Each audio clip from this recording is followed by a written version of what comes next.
Hey guys, I'm Nivedita Paliwal and I am diagnosed from ulcerative colitis. तो हम सभी के डॉक्टर ने हमें कहा है स्ट्रेस कम लेने को।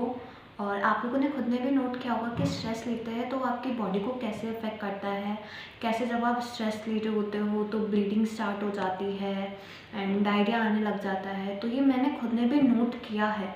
जब जब भी मैं स्ट्रेस्ड होती थी तो एक्चुअली हुआ क्या था कि एक बार मैंने बिस्किट्स खा लिए थे और वो बिस्किट्स खाने के बाद मैं स्ट्रेस थी, मुझे टेंशन थी कि कहीं ब्लीडिंग ना होने लग जाए।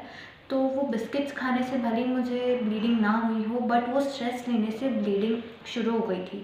और क्योंकि सेम पहले भी मैंने बिस्किट्स खाए थे बट उस टाइम क्योंकि मैंने स्ट्रेस नहीं लिया था तो मुझे ब्लीडिंग नहीं हुई। सेम जब मैं खुश होती हूँ, मतलब इन केस अगर ब्लीडिंग ऑलरेडी हो रही हो और एकदम से मैं फैमिली मेम्बर्स से मिली, मैं उनके साथ बहुत हंसी, मैंने उनके साथ टाइम स्पेंड किया, मैं खुश थी, तो वो ब्लीडिंग कम हो गई। और सेम एक बार जब मेरे पापा के हाथ का फ्रैक्चर हो गया था तो अगेन आई वॉज स्ट्रेस्ड और ब्लीडिंग जो कि रुकी हुई थी वो वापस से शुरू हो गई। और फिर जब मैंने अपने माइंड को काम किया that everything is fine, everything is okay, मैंने जब मेडिटेशन किया तो वो स्ट्रेस गया एंड देन ब्लीडिंग भी रुक गई। तो इसी तरह से स्ट्रेस आपकी बॉडी को इफ़ेक्ट करता है। आप जितना ज़्यादा स्ट्रेस लोगे प्रॉब्लम उतनी ज़्यादा आपके लिए बढ़ेगी। तो अभी ज़रूरी है कि आप अपनी इस डिज़ीज़ के बारे में भूल जाओ कि आपको अल्सरेटिव कोलाइटिस है, that you are suffering from IBS। Just stay happy and stay calm and do meditation daily, क्योंकि इस स्ट्रेस की प्रॉब्लम का सोल्यूशन मेडिटेशन ही है। ये मैंने खुद ने एक्सपीरियंस किया है। जब से मैंने मेडिटेशन करना शुरू किया है मैं खुश रहती हूँ अब और मूड स्विंग्स नहीं आता है और मेरी कंडीशन भी इम्प्रूव हुई है। अब ब्लीडिंग नहीं होती, मेरी मोशन की फ्रिक्वेंसी कम हुई है। तो वैसे आपको पता है स्ट्रेस आपकी गट को कैसे इफेक्ट करता है। आपके गट में हेल्दी माइक्रोबिया को ये इम्बैलेंस करता है जिससे आपका डाइजेशन स्लो होता है, आपके डाइजेशन प्रोसेस को वीक बनाता है और फिर ब्लोटिंग, डायरिया एंड देन ये IBS। इसी के साथ अगर आपको क्रॉनिक स्ट्रेस है तो ये कॉर्टिसोल स्ट्रेस हार्मोन है उसे रिलीज़ करता है। इससे आपके हर एक सेल के पास एक MHC जो कि एज अ आइडेंटिफिकेशन की तरह काम करता है। दिस MHC जो आपके इम्यून सेल्स को बताता है कि that I belong to your body, I am a healthy cell so don't attack me.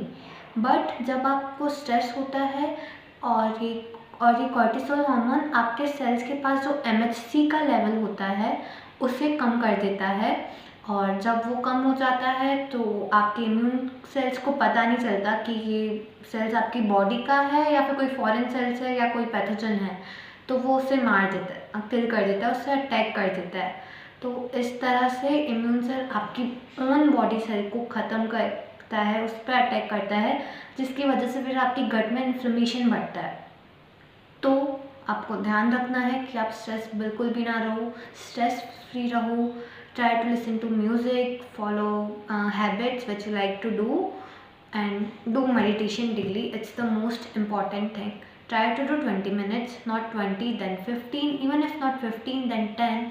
Or even if not 10, then at least 5 minutes meditation daily. It's really important. Daily routine, and to help you to add this to your daily routine, I am planning to go live and I will stream live, share my playlist, and we will do meditation together.